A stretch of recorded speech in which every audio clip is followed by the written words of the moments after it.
نے دیا مجھے، اب میرے پاس بھی وہی علم ہے جو لوح محفوظ پر لکھا ہوا ہے۔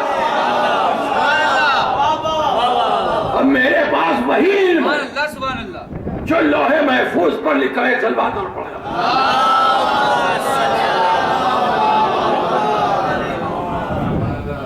وہی علم جو وہاں لکھا ہوا ہے، وہی علم نہیں لگا میرے پاس بھی، میرے پاس بھی۔ تو یہ اللہ کا قانون ہے، اسی کا نام اسلام ہے، اسی کا نام اسلام۔ اسلام تو آدم کے زمانے ہی سے ہے، کوئی نیا دین تھوڑی ہے، لیکن جو شریعتیں آتی رہی وہ منسوخ ہوتی رہی۔ مجلس طولانی ہو جانے کا خطرہ نہ ہوتا تو گفتگو اس پر ہوتی کہ شریعتیں منسوخ کیوں ہوئیں، کیا ان کے وجوہات تھے۔ پروردگار عالم حجت تمام کرنا چاہ رہا تھا کہ دیکھو اس کے پہلے جو قانون تھے ان میں تم نے دیکھا کہ کہاں کہاں پر جو ہے وہ کون سی کمیاں سمجھ میں آ رہی ہیں۔ مثلا شراب پہلے حرام نہیں تھی، حلال، بعد میں حرام کر دی۔ لوگوں نے اس کا جو ہے تجربہ کیا، دیکھا کہ بھئی وہ کتنا نقصان دہ چیز ہے، اس کے بعد اسے کیا گیا حرام۔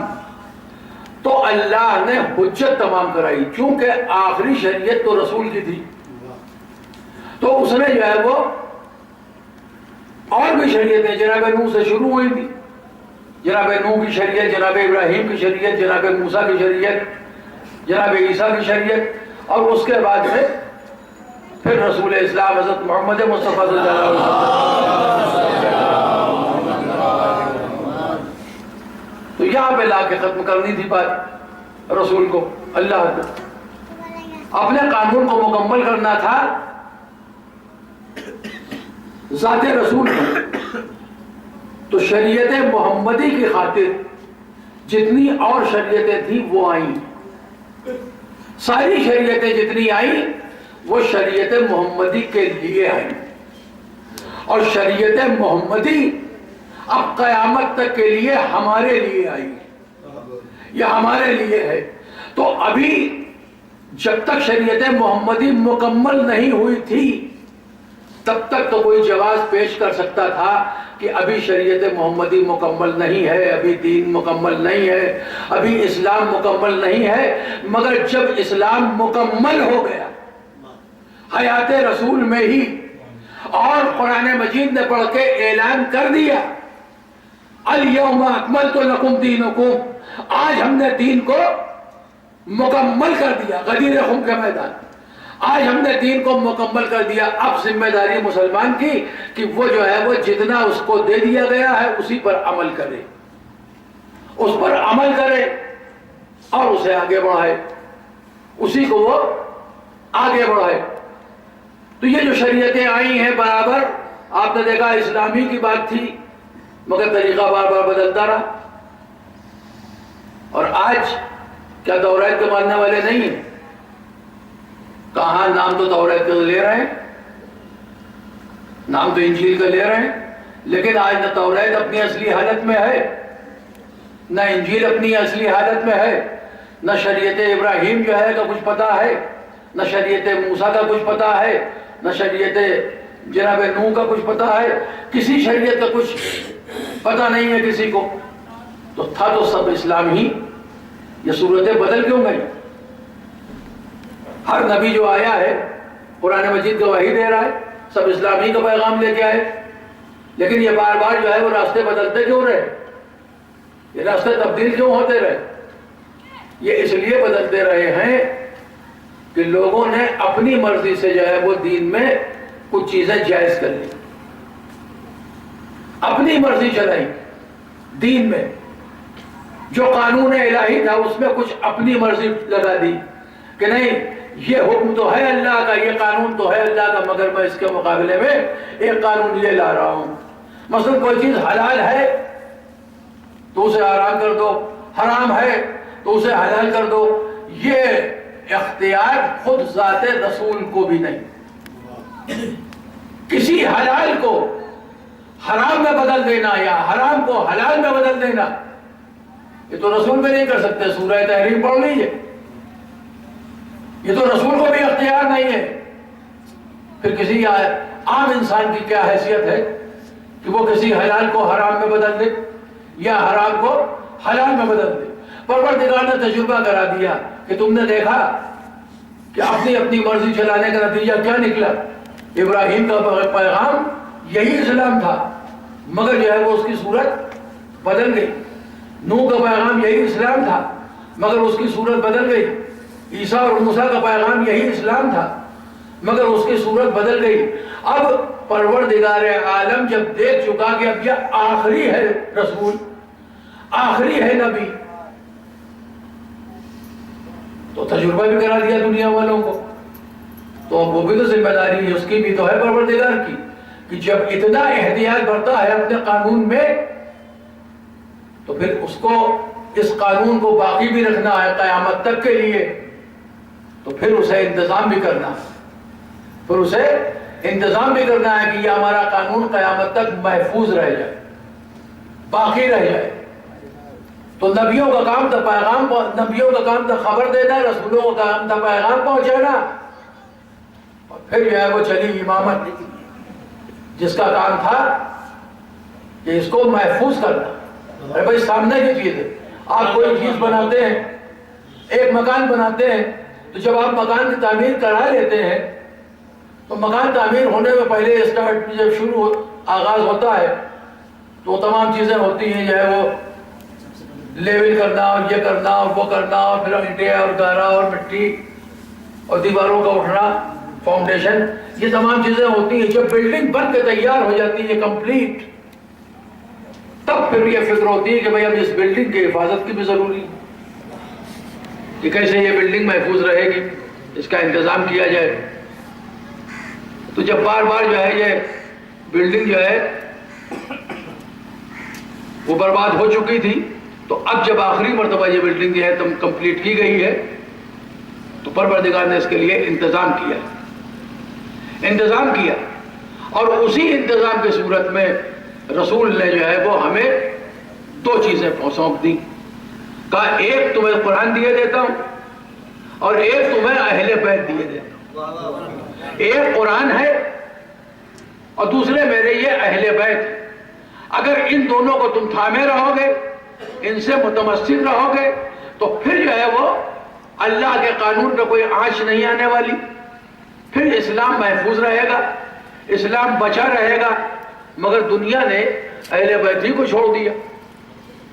لوگوں نے سوچا کہ شاید ہمارے لیے قرآن کافی ہو جائے گا، وہ بھول گئے کہ خود رسول کے لیے یہ قرآن کافی نہیں ہوا تھا۔ وہ ان کو یاد نہیں رہا کہ خود رسول کے لیے یہ قرآن کافی نہیں ہوا تھا۔ رسول نے مستقل تجربے کرائے، رسول نے برابر تجربے کرائے، خود لکھا ہے نجران کے عیسائیوں کہ اسلام قبول کیجئے، اسلام میں یہ اچھائیاں ہیں، اور وہاں سے جو ہے وہ 14 عیسائیوں کے عالم آئے رسول کے پاس، اور جب آئے تو آنے کے بعد میں تاریخ اسلام کی کتابوں میں پڑھ لیجئے گا، بہت ہی زر برق لباسوں میں، تمام سونا چاندی پہن کے وہ پہنچے، رسول مسجد نبوی میں تشریف فرمائے۔ جیسے ہی وہ 14 کے 14 آئے عیسائی علماء اور رسول کی خدمت میں حاضر ہوئے، رسول نے جو ہے ان کو رسول کو سلام انہوں نے کیا، رسول نے اپنا منہ پھیر لیا، وہ گھوم کے جو ہے دوسری طرف گئے کہ شاید رسول نے دیکھا نہیں، دوسری طرف جب پہنچے تو پھر رسول نے اس طرف سے منہ پھیر لیا، اس طرف۔ اب وہ پریشان ہوئے کہ ہم کو تو خود بلایا تھا، ہم آئے ہیں، اور اب یہ بار بار یہ ہے منہ پھیر لینے کا کیا مطلب؟ وہ باہر نکلے، اب باہر نکل کے جو ہے مسجد نبوی سے ایک ایک سے پوچھ رہے ہیں، مسلمانوں سے سوال پوچھ رہے ہیں، صحابہ کرام سے پوچھ رہے ہیں کہ بھائی آخر وجہ کیا ہو سکتی ہے؟ رسول نے ہم لوگوں کو تو بلایا تھا، خود ہی انہوں نے خط لکھ کے بلایا ہے کہ آؤ ہم تمہیں اسلام سمجھائیں، اور ہم آئے ہیں ان کے پاس اور ہم جب آئے ہیں تو وہ سلامی نہیں قبول کر رہے ہیں، بار بار منہ والا۔ انہوں نے کہا بھائی رسول کی بات ہے، رسول جانے، اب ہم اس کے بارے میں کیا بتائیں؟ تو بہت سے لوگوں سے انہوں نے پوچھا، آخر میں جو ہے وہ ایک نے بتایا کہ دیکھو رسول کا معاملہ ہے تو رسول کے مزاج سے جو سب سے زیادہ واقف وہی ہوگا جو رسول کی گود میں پلا ہے۔ جو رسول کی گود میں پلا ہے وہ رسول کے مزاج سے سب سے زیادہ واقف ہے۔ یہ علی کا مکان ہے، تم یہاں چلے جاؤ، علی کو بلاؤ، علی سے سوال پوچھو کہ آخر معاملہ کیا ہے، کیا وجہ ہے۔ مولا کائنات سے پوچھا گیا، مولا کائنات مسکرائے اور مسکرانے کے بعد میں کہا کہ کیا انہی کپڑوں میں رسول کے پاس گئے تھے؟ کیا انہی کپڑوں میں رسول کے پاس گئے تھے؟ تو انہوں نے کہا ہاں ہم تو انہی کپڑوں میں گئے، اسی لیے تو انہوں نے جو ہے وہ چہرہ گھما لیا، اسی لیے تو انہوں نے چہرہ گھما لیا، سادے کپڑے پہن کے جاتے، یہ شاہانہ بالکل ٹھاٹ اور بھاٹ والے کپڑے، سونا اور چاندی اپنے جسم پہ لاد کے جو تم گئے ہو، تو اس لیے انہوں نے گھما لیا اپنا چہرہ، کیونکہ جو ہے وہ اس شان سے بادشاہوں کے پاس جایا جاتا ہے۔ اور رسول تم کو بتانا چاہتے ہیں کہ میں بادشاہ نہیں ہوں، میں نبی ہوں، رسول ہوں، اور اللہ کی طرف سے ہادی برحق ہوں، منصوص من اللہ ہوں، تمہیں اسلام سمجھانے کے لیے بلایا ہے۔ بادشاہ کا یہ دربار نہیں ہے، یہ نبی کی سرکار ہے۔ ایک صلوات پڑھیں۔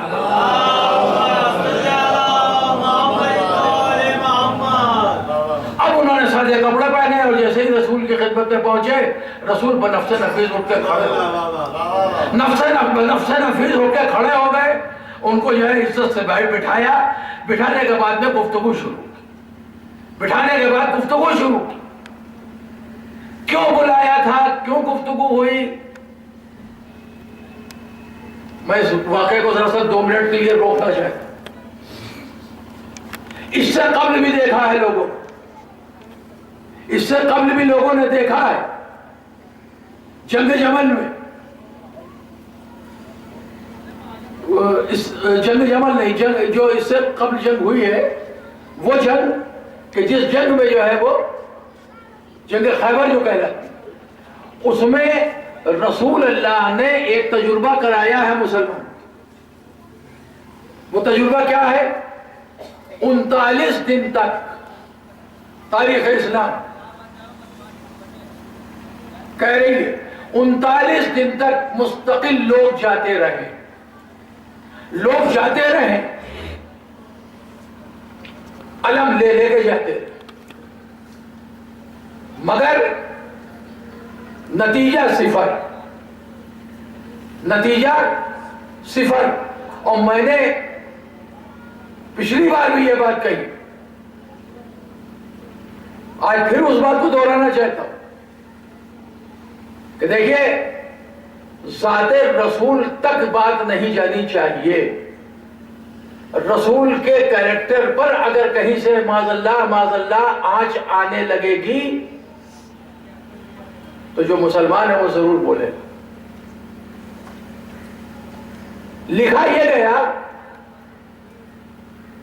کہ دربار رسول میں مقدمہ پیش ہوا جنگ خیبر کے موقع پر، جو سردار لشکر ہوتا تھا وہ یہ کہتا تھا کہ فوج بھاگ آئی، لشکر بھاگ آیا، اور لشکر کہتا تھا کہ نہیں سردار لشکر بھاگ آئے۔ لکھا یہ گیا کہ مقدمہ دربار رسالت میں پہنچا، رسول کی عدالت میں یہ مقدمہ پہنچا، مگر اس کا فیصلہ نہیں ہو سکا کہ لشکر بھاگتا تھا کہ سردار لشکر بھاگتا تھا۔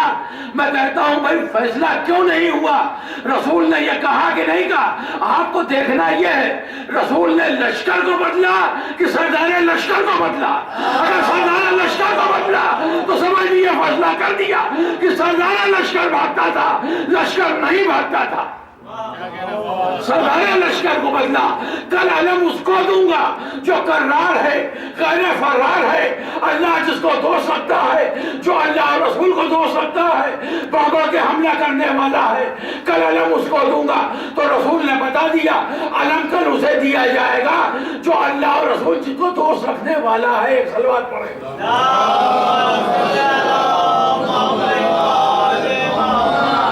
ایک صلوات پڑھو.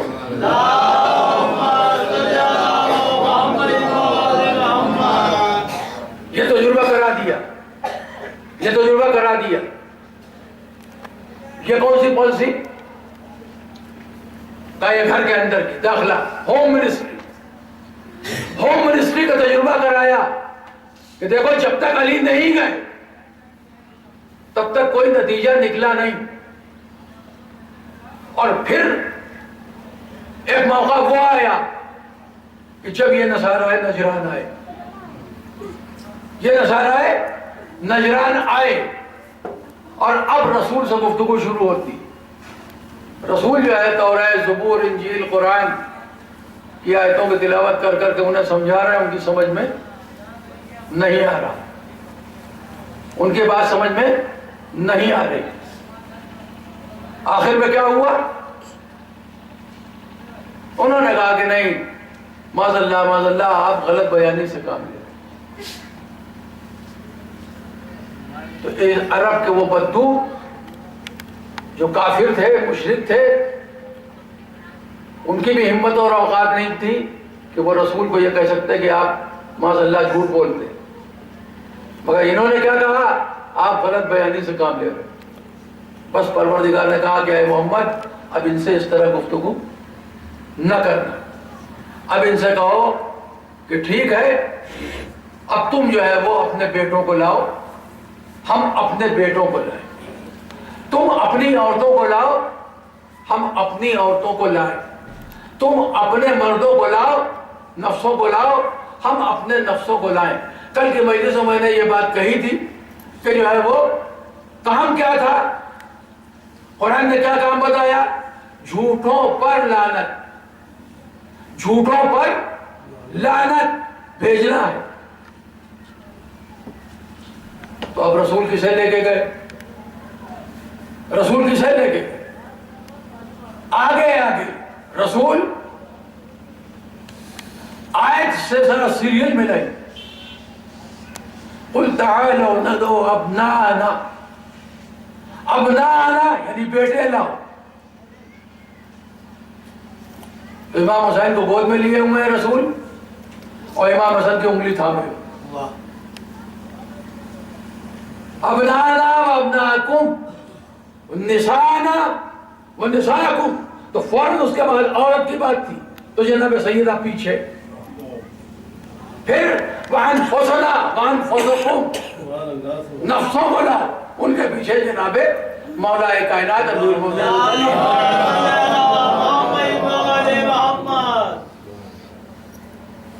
اگر کہیں ترتیب بدل جاتی تو بھی شاید مسلمان یہ کہتا یہ تو اتفاق ہے، یہ تو اتفاق ہے.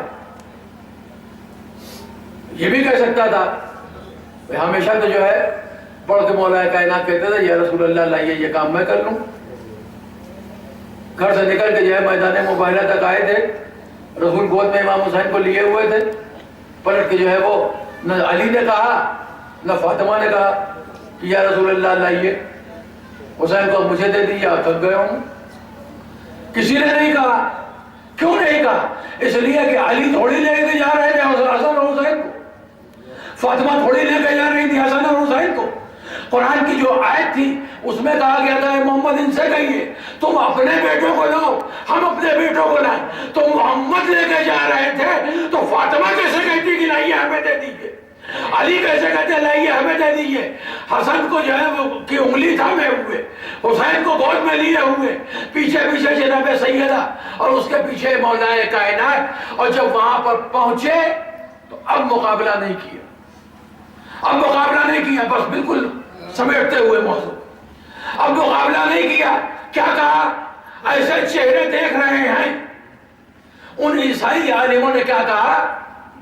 ایسے چہرے دیکھ رہے ہیں اگر اشارہ کر دیں، اگر یہ اشارہ کر دیں تو پہاڑ اپنی جگہ سے چلنے لگے، اگر یہ اشارہ کر دیں تو پہاڑ اپنی جگہ سے چلنے لگے۔ اتنے سچے ہیں، یعنی اقرار کر لیا کہ یہ اتنے سچے ہیں کہ کن کو کہنے کی بھی ضرورت نہیں ہے، اشارہ کریں تو پہاڑ اپنی جگہ سے چلنے لگے۔ اب جو لوگ جھٹلاتے ہیں بہت سی روایتوں کو، اب سمجھیں کہ سیدہ نے کہا اے بچوں تمہارے کپڑے درزی کے یہاں ہے، اس لیے اللہ نے کہا کہ خبردار جاؤ کپڑے لے کے خیاط کہنا، یہ نہ کہنا کہ فرشتہ۔ اب اپنے کو خیاط کہنا، یہ نہ کہنا کہ فرشتہ ہو۔ علی نے دیکھا ہے خالی پہاڑ کی طرف، سونے کا ہو گیا، کہا نہیں ہے، کہا نہیں ہے، سونے کا ہو گیا۔ یہاں ارادے ہوتے ہیں، دیوار چاندی کے بناتی، ہاتھ کا دھون زرو جواہر میں تبدیل ہو جائے، لال و گوہر میں تبدیل ہو جائے، یہاں ارادے ہوتے ہیں۔ تو اب فاتح کی حیثیت سے پلٹے، بس سمجھتے ہو، فاتح کی حیثیت سے پلٹے، اور جب فاتح کی حیثیت سے پلٹے رسول، دل میں رسول کے خیال ہے کہ بھئی آج میں میدان مباہلہ میں بہت بڑی کامیابی حاصل کر کے آ رہا۔ مولا کائنات بھی سمجھ رہے ہیں، رسول بھی سمجھ رہے ہیں، جناب سیدہ بھی سمجھ رہے ہیں۔ رسول کے جانشین امام حسن اور امام حسین اس میدان مباہلہ میں تھے، اس میدان مباہلہ میں رسول کے جانشین امام حسن اور امام حسین تھے۔ تو اب مولا کائنات بھی سوچ رہے ہیں کہ اللہ نے جس اسلام کو بچانے کے لیے آج میدان مباہلہ میں ان لوگوں کو بھیجا، تو اس میں رسول جو ہے وہ بچوں کو لے کے گئے، رسول مجھے لے کے گئے، فاطمہ کو لے کے گئے، تو رسول کا تو جانشین موجود ہے، اور فاطمہ کی بھی جانشین بہرحال زینب موجود ہے، جناب زینب تو تھی اس وقت۔ تو اب مولا کائنات کے ذہن میں ایک سوال تو ضرور آیا کہ بھئی رسول کا جانشین تو موجود ہے، فاطمہ کی جانشین زینب تو موجود ہے، لیکن کل وقت پڑے گا کربلا میں حسین پر، تو آج تو جو ہے وہ میں رسول کے ساتھ رہتا ہوں، لیکن کل جب وقت پڑے گا رسول کے جانشین حسین پر، تو میری طرف سے کون ہو؟ تو میری طرف سے کون ہوگا؟ اب یہ خیال ستا رہا ہے علی ابن ابی طالب کو، یہ خیال اتنا ستا رہا ہے، اتنا ستا رہا ہے، اور اتنی فکر ہے اسلام کے تحفظ کی کہ جناب عقیل کو بلا رہے ہیں۔ مولا کائنات جنہوں نے اعلان کیا ہے کہ زمین کے راستوں سے زیادہ آسمان کے راستوں سے واقف ہوں، وہ عقیل کو بلا کے کہہ رہے ہیں کہ عقیل اس خاندان کے بارے میں بتاؤ جہاں وفاداری پائی جاتی، جہاں شجاعت پائی جاتی، کہ علی کو علم نہیں ہے، علم ہے، جانتے ہیں۔ یہ اصل میں جناب عقیل کو بھی تیار کرنا چاہیے، جناب عقیل کو بھی تیار کرنا چاہتے ہیں کہ اے عقیل، میں تو تیاری کر رہا ہوں، تم بھی کربلا کے لیے تیاری کرو۔ اور وہ وقت آیا کہ جناب فاطمہ کو لا دیا، جناب ام البنین سے مولا کائنات کا عقد۔ ادھر جناب عقیل جناب مسلم کو تیار کر رہے ہیں، اور ادھر مولا کائنات اور جناب ام البنین عباس کو تیار کر رہے ہیں۔ اسی کربلا پہ بس موضوع میرا جو ہے وہ سمٹ گیا، یہ تیاری ہو رہی، اور یہ ہے برابر بتایا جا رہا ہے کہ کیوں شادی کی ہے، کیوں شادی کی ہے، کیوں شادی۔ اب جو بچپن سے سنتا چلا آ رہا ہے کہ میری ماں کے ساتھ شادی کس لیے ہوئی تھی، اب ذرا سوچئے کہ اس کے دل میں کیسے حوصلے ہوں گے، کیسے جو ہے وہ جنگ کرنے کا جو ہے وہ جذبہ ہوگا کہ ہاں آنے تو دو کربلا، پہنچنے تو دو کربلا، پھر بتاؤں گا کہ کیسے جنگ کی جاتی، پھر دکھاؤں گا کہ کس طرح نصرت امام کی جاتی۔ تو یہ گھٹن ہے جناب عباس کو کہ روز سوچ رہے ہیں کہ بس اب کربلا پہنچے، کربلا پہنچے تاکہ جو ہے ہم جو ہے وہ اپنے جنگ کے جوہر دکھا سکیں، ہم اپنی جنگ کے جوہر دکھا سکیں۔ اور اسی لیے جناب زہیر پہن کو وہ نقشہ بنا کے دیا کہ زہیر جا کے آقا کو یہ نقشہ دے دو، شب عاشور کا یہ واقعہ، جا کے آقا کو یہ نقشہ دے دو، میں نے بنایا ہے کل صبح جنگ کے۔ زہیر آئے، امام مصلی پہ تھے، ایک مرتبہ جو ہے وہ پوچھا زہیر بات کیا ہے؟ کہا آقا عباس نے یہ نقشہ دیا ہے، کل صبح جنگ ہوگی، عباس نے نقشہ بنایا کہ کس طرح جنگ کرنا ہے۔ وہ نقشے کو دیکھا نہیں، امام حسین نے اس نقشے کو موڑ کے مصلی کے نیچے رکھ دیا۔ کہا زہیر ذرا عباس کو میں نے بلا لیا، میرے پاس بلاؤ اسے۔ جناب عباس آئے تو عجب جملہ کہا عباس یہ تم نے نقشہ کیوں بنایا، یہ مجھے کیوں دکھا؟ میں جانتا ہوں تم سے بہتر نقشہ اور کون بنا سکتا ہے اس زمین پر، مجھے پتا ہے تم سے بہتر جو ہے وہ نقشہ کون بنا سکتا ہے، مگر بھیا عباس میں جنگ دوسرے انداز سے لڑنی، ہمیں جنگ اس طرح نہیں کرنی ہے کہ ہمیں تلوار چلانا ہے، نہیں، ہم تلوار کے سامنے اپنے گلے کو پیش کریں، ہم تلوار کے سامنے اپنے گلے کو پیش کریں گے۔ بس میں نے مجلس تمام کی۔ اب اندازہ آپ لگائیں کہ جب امام نے یہ بتا دیا تھا کہ ہم تلواروں کے سامنے اپنے گلوں کو پیش کریں گے، تو پھر اب بار بار جناب عباس آتے ہیں کہ جب یہی ہے کہ تلوار کے سامنے گلے کو پیش کرنا ہے تو علی اکبر سے پہلے میں چلا جاؤں، قاسم سے پہلے میں چلا جاؤں، اور محمد سے پہلے میں چلا جاؤں۔ اب بار بار آگے کہتے ہیں آقا اجازت دے دیجئے، آقا اجازت دے دیجئے، آقا اجازت دے دیجئے۔ اور امام کیا فرماتے ہیں؟